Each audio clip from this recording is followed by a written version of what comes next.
So, good day. I'm here to talk about memberships of the cooperative.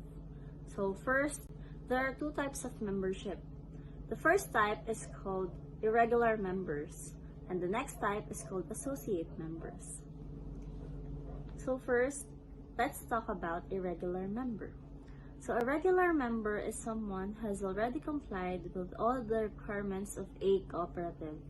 So, if you're already a regular member, you have the right to vote. That is, in terms of a general assembly. So, you have a percentage to vote in a particular situation. So, a regular member has all the rights and privileges given by the cooperative itself. So, let's talk about associate members. So, associate members are members who doesn't have the right to vote. That's the first. The next one is they cannot be voted out by the regular members. So it's the second. Then the third one is associate members. They can be a regular member if ever they continue to give the required that they have to continue to give upon those 2 years starting from their membership. So these types of members are called associate members. So to apply for a membership on a cooperative, actually there are many types of cooperatives, but I focus on one type which is close to my hometown, which is Canyugan Credit Development Cooperative. So there are certain ways to be a member in this type of cooperative. So first is you have to attend a seminar. The next one is you have to give some necessary IDs like a valid ID, 2x2 photo, a barangay clearance, a water bill, electric bill, and birth certificate or a marriage certificate if you're already married. So those are the things that you have to give upon entering if you wanted to be a member of that type of cooperative. So if you actually wanted to be a member, you have to first give an amount of 100 pesos as a membership fee. So if you really wanted to be a member, you have to give 10 gives, meaning you have to come up with 1,000 pesos. So, but you don't have to give it in just one give. So you can actually give for the first month. You have to give 100. The next month you can give 100 also. Then you just have to give 10 gives, 10 shares. You have to complete those 10 shares to be a member in that type of cooperative. So that's one way to apply for a membership in a cooperative. So next, let's talk about a termination of membership. So if you wanted to terminate your membership by yourself, that's the first one. You can actually terminate it anytime. But you have to give a prior notice to the cooperative with 60 days prior notice so that they may come up on how to give you your shares. So that's the first one. If you really wanted to refund all the assets or all the money that you give in that type of cooperative. So that's the first one. The next one is actually someone can terminate a membership by death or insanity. So if you wanted your membership to be given to someone, to your next of kin or anyone from your family, you can actually do it. You can place it, or in case of if anything happened, the next of kin may be the replacement. He will take over your duties and responsibilities. So it will actually be okay if the cooperative will approve of it. So your beneficiary will be given the choice to continue or not. So that will be in terms of death or insanity. So that's the second one. So the third type of a termination of membership is through voting. So there are 4 reasons why you may be voted out by members. So the first one is you may not be patronizing the services of the cooperative itself. So the board of directors may vote you out. So the next one is you might not comply, or you might fail to comply with the duties and responsibilities that you were given. So if you fail to do your obligations, you may be voted out. So the third one is if you violated one of the bylaws. So it actually depends on the major votings if you may be voted out or not. So that's the third one. So the last one is if ever you prejudice upon the interest of the cooperative itself. So if you do that, of course the welfare of not only the cooperative itself but also the members will be on the line. So members may vote you out. So those are the reasons why members can be voted out by other members. So especially those who are officers or in line with the higher position. So they may be voted out by other members. So those are ways on how you may be terminated. So that's it for the third chapter. This chapter 3, all about membership. So thank you. Good day, everyone. Today, our group would be reporting about the organizational chart in a cooperative. So here in this slide, you can see yung organizational chart ng cooperative, and yung nasa pinakataas is yung General Assembly. So yun yung una nating pag-uusapan. Ang General Assembly, since we all know sa previous discussions natin, ang cooperative is a democratic type of organization. So, it is led by the majority. So, o yung nakararami sa Tagalog. So, ang majority ay tinatawag na General Assembly. So, basically, ang General Assembly, sila yung members ng cooperative. So, ito yung mga powers ng General Assembly. First, yung General Assembly, sila yung nagde-determine, nag-approve ng mga amendments sa Articles of Cooperation and Bylaws. So, we know, di ba, na meron tinatawag na bylaws ang cooperative. So, ang General Assembly, sila yung nagbi-meeting, nag-usap-usap, paplano, and also yung nag-a-approve kung merong mga kailangan na amendments or pagbabago doon sa bylaws ng cooperation or ng cooperative.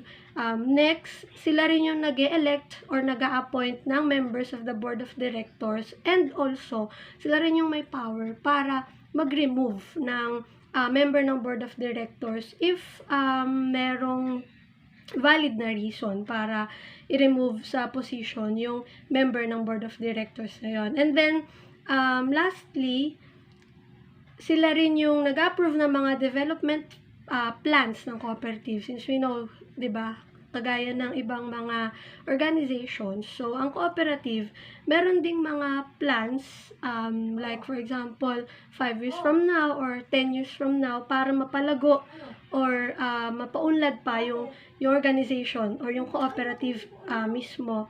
So, yung General Assembly, sila yung nag-a-approve ng mga plans na yun para mapangyari na ma-hit nila or ma-achieve nila yung mga goals na yun, yung mga plans na yun na gusto nilang ma-achieve sa timeline na inassign nila. Next, meetings. So, ang General Assembly, they have a regular meeting annually. So, once a year, nagkakaroon ng meeting ang General Assembly on a fixed date na isinet ng cooperative. So, ito daw, yung date na yon, it is any date within 90 days after the close of each fiscal year. So, yung date na yon, every year, doon ginaganap yung regular meeting ng General Assembly para gawin yung mga kagaya ng na-discuss kanina, yung mga pagpaplano, yung mga pag-approve ng mga amendments and yung iba pa. Pero, yun nga, syempre, kapag kinakailangan na for some reason na magkaroon ng meeting, tapos wala pa yung date ng annual meeting nila, pwede silang magkaroon ng special meeting na tinatawag na kung saan it may be called anytime by a majority vote of the Board of Directors. So, pwede rin magkaroon ng special meeting anytime yung General Assembly, bukod pa dun sa annual meeting nila. Yun. And then next, meetings. So, first, may tinatawag na quorum. Ang quorum ng General Assembly shall consist of at least 25% ng lahat ng members ng General Assembly.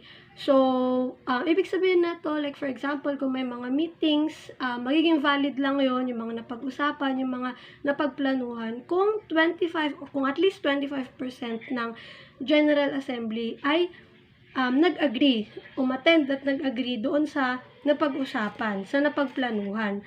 Number 2, voting system. So, each member ng primary cooperative shall only have 1 vote. So, hindi ito kagaya ng ibang mga organizations na mas malaki yung share means mas malaking number of votes.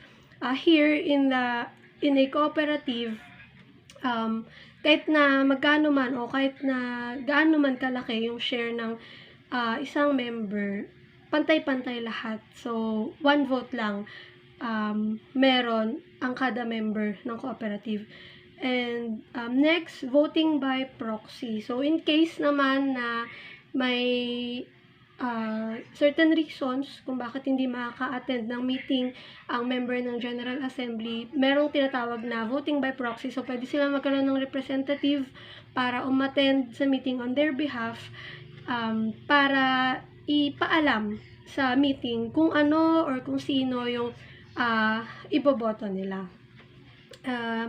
Next, punta naman tayo doon sa Board of Directors. So, ang Board of Directors, it shall consist of not less than 5 nor more than 15 members. So, ang Board of Directors, ang nag-e-elect sa kanila, kagaya ng nabanggit natin kanina, is yung General Assembly. So, they have yung term ng 2 years, unless yun nga, diba, kagaya rin na nabanggit kanina, there are instances na pwedeng mag-remove ang General Assembly ng members or ng member or members ng Board of Directors. So, yun, pwedeng mas pwedeng shorter yung term ng isang director if ni-remove siya ng General Assembly or kung sa iba pang reasons.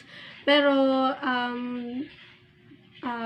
basically, yung term talaga ng Board of Directors is 2 years. Powers of the Board of Directors.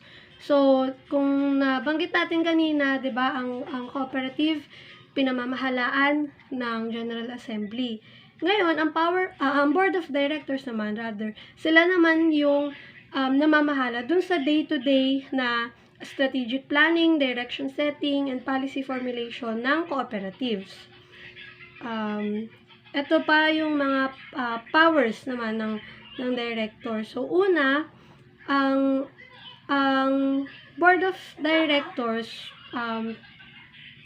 shall consist ng any member ng cooperative na meron or nagtataglay ng mga qualifications na naka-state dun sa bylaws nila and wala kahit isa nung disqualification na nandun rin, naka-state din dun sa bylaws nila. Number 2, kung ang isang cooperative ay nakaka-receive ng support from a financing institution, pwede na mag-elect ang cooperative ng member ng financing institution na yon as a part ng Board of Directors. Syempre, yung having yung knowledge and yung qualifications din na naka-state dun sa bylaws nila. Number 3, so ang members ng Board of Directors, hindi sila pwede magkaroon ng ibang posisyon na hawak other than yung pagiging director. Okay? Kasi syempre 'di ba yung sabi nga sila yung namamahala sa day-to-day na operations, yung mga planning, etc.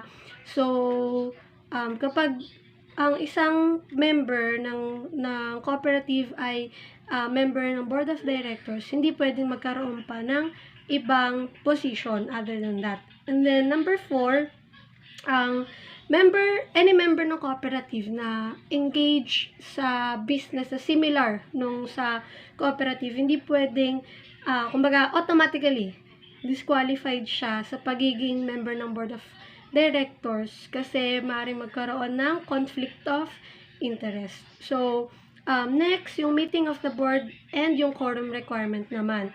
So, kung sa General Assembly, annual yung regular meeting nila.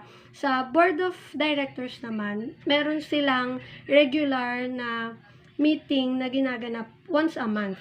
Ayun. And kagaya rin sa General Assembly, kung may mga instances na kailangan talaga na mag-meeting, may kailangang pag-meetingan, pwede rin magkaroon ng special meetings ang Board of Directors anytime upon the call of the chairperson or yung majority ng members of the board. So, ang majority naman ng members of the board, sila yung nagko-consist doon sa quorum. Yun yung quorum ng Board of Directors. Kung kanina, 'di ba, sa General Assembly, ang quorum nila ay at least 25%.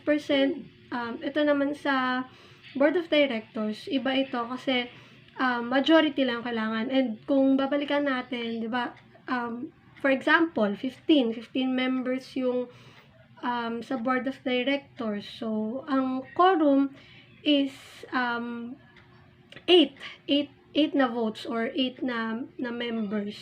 So, yun yung tinatawag na quorum ng Board of Directors. And then, sa case naman ng Board of Directors, hindi sila pwedeng mag-vote by proxy sa board meetings. So, yun. Hindi kagaya sa General Assembly. That's all. Thank you. Good day, and I will be discussing about the vacancy in the board. Any vacancy in the board of directors other than expiration of term may be filled by the vote of the majority of the remaining directors, or if by quorum, the vacancy must be filled by the General Assembly.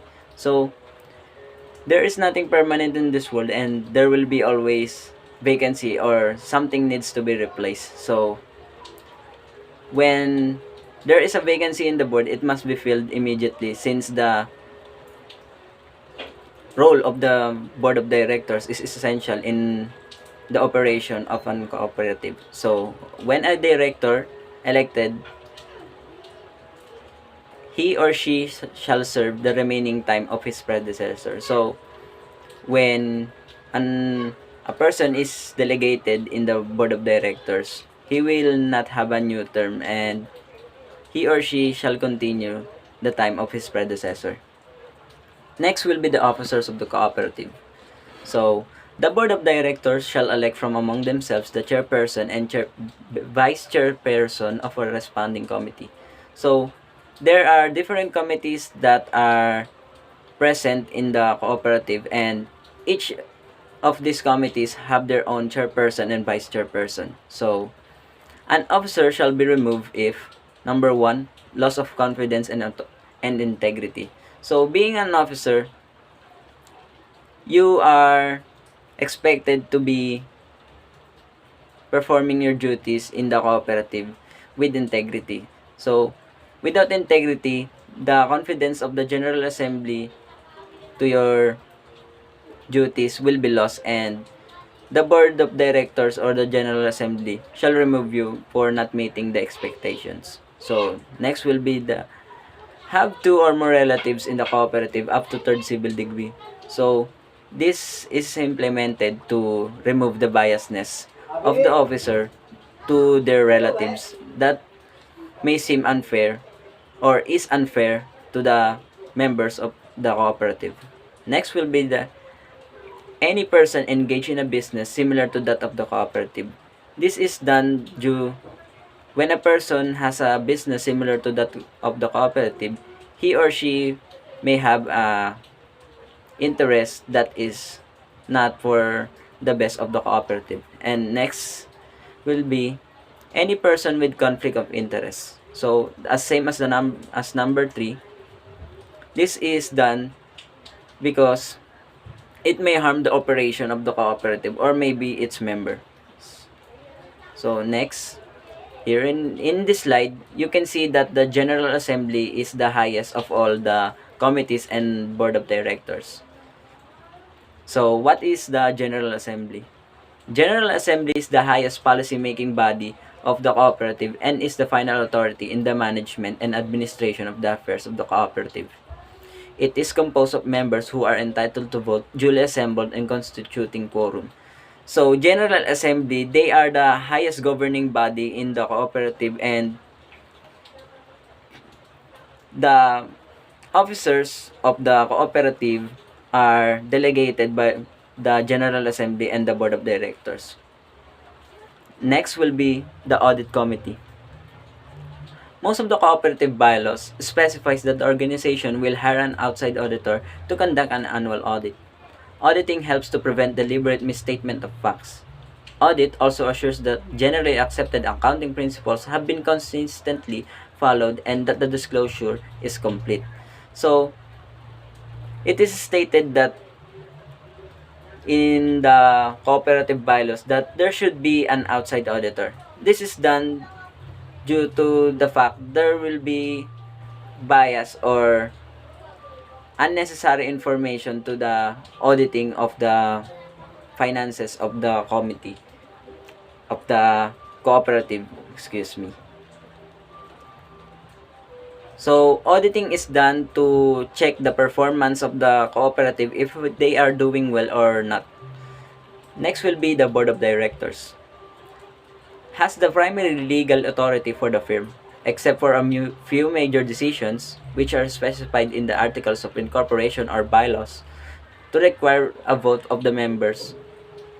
The board has top-level decision control to oversee and ratify important decisions. They delegate much of the authority for operational decisions to the manager.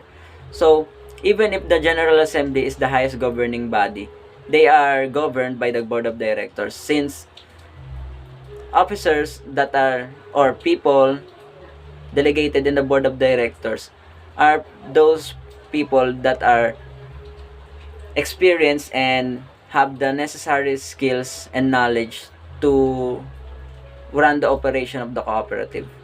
So next will be the election committee. The election committee is responsible for organizing elections.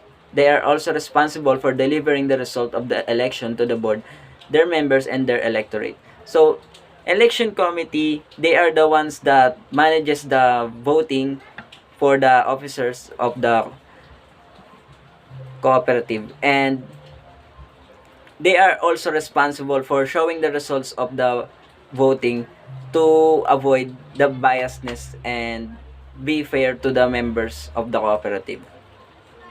So next will be the Mediation and Conciliation Committee. The Mediation Committee focuses on laws, practices, and procedures relating to the mediation, conciliation, and negotiation of disputes and resolution processes. So, since there are a lot of members in the cooperative, disputes among the members cannot be avoided completely. So, the job of the Mediation and Conciliation Committee is to fix this problem. It is not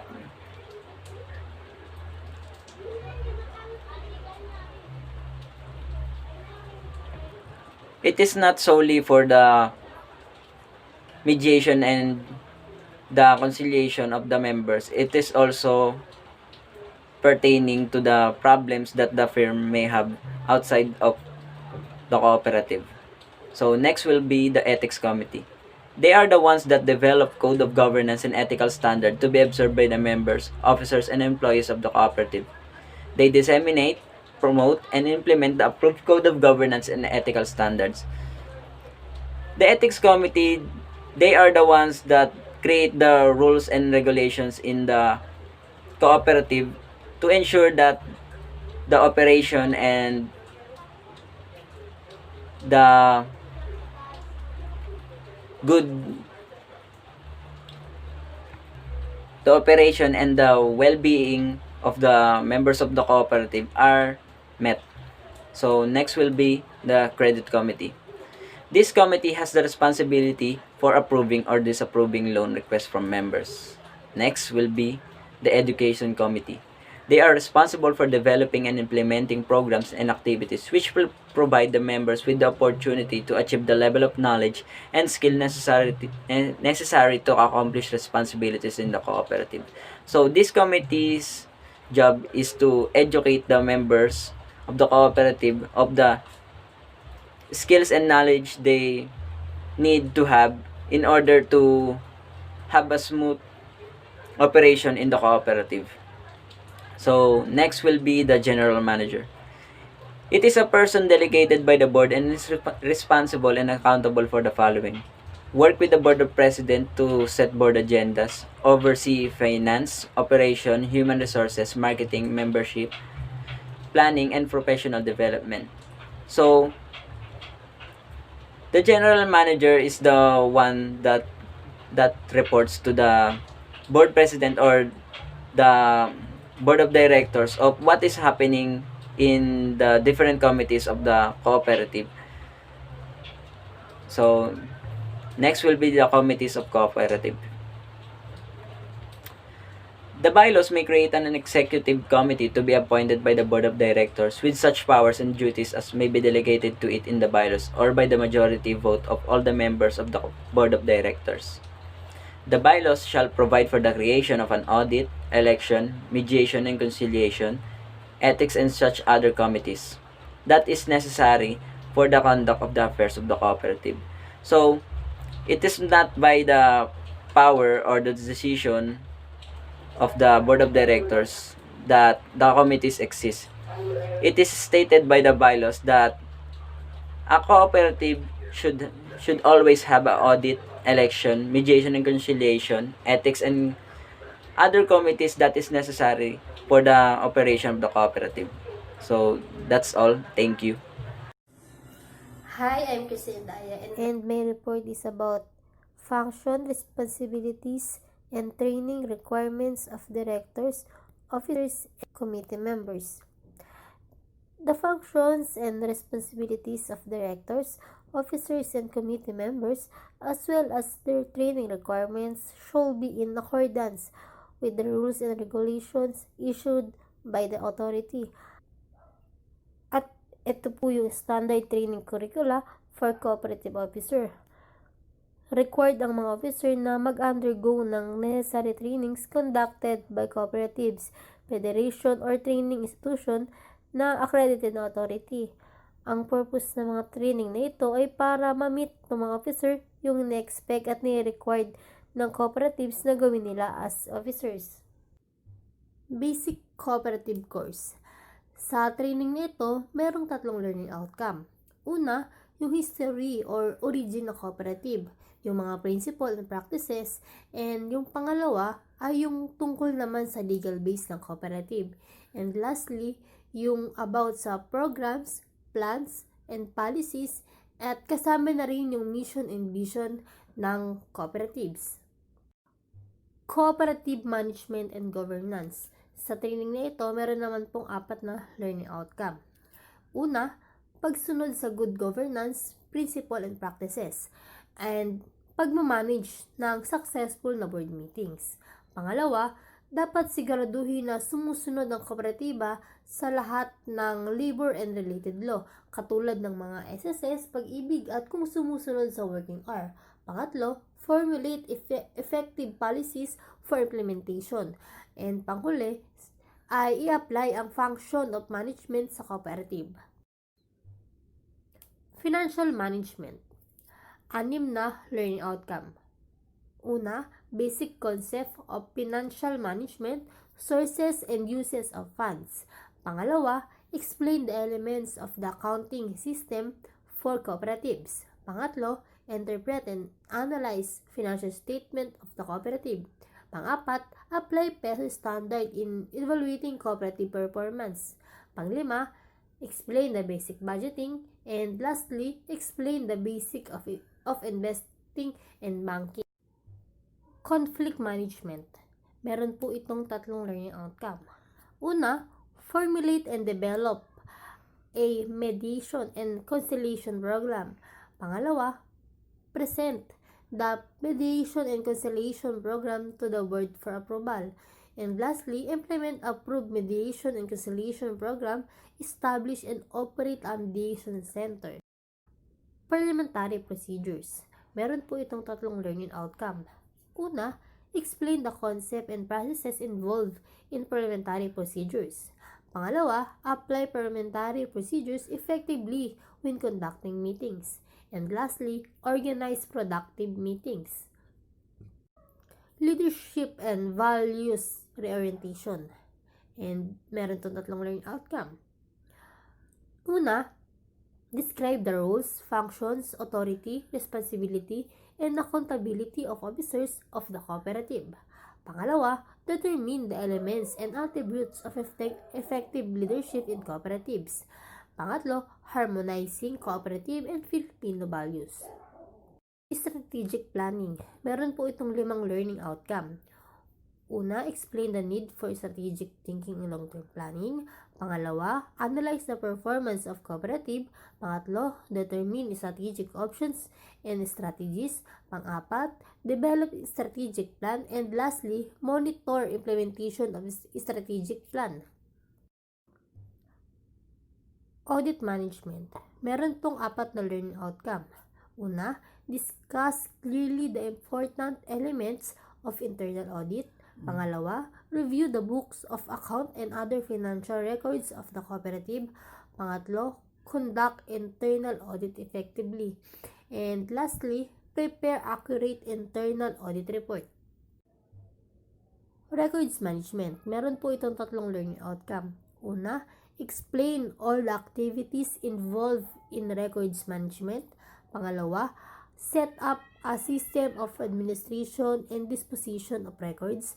Pangatlo, secure records through preventive and protective measures. Entrepreneurial and business management. Meron po itong 3 learning outcome.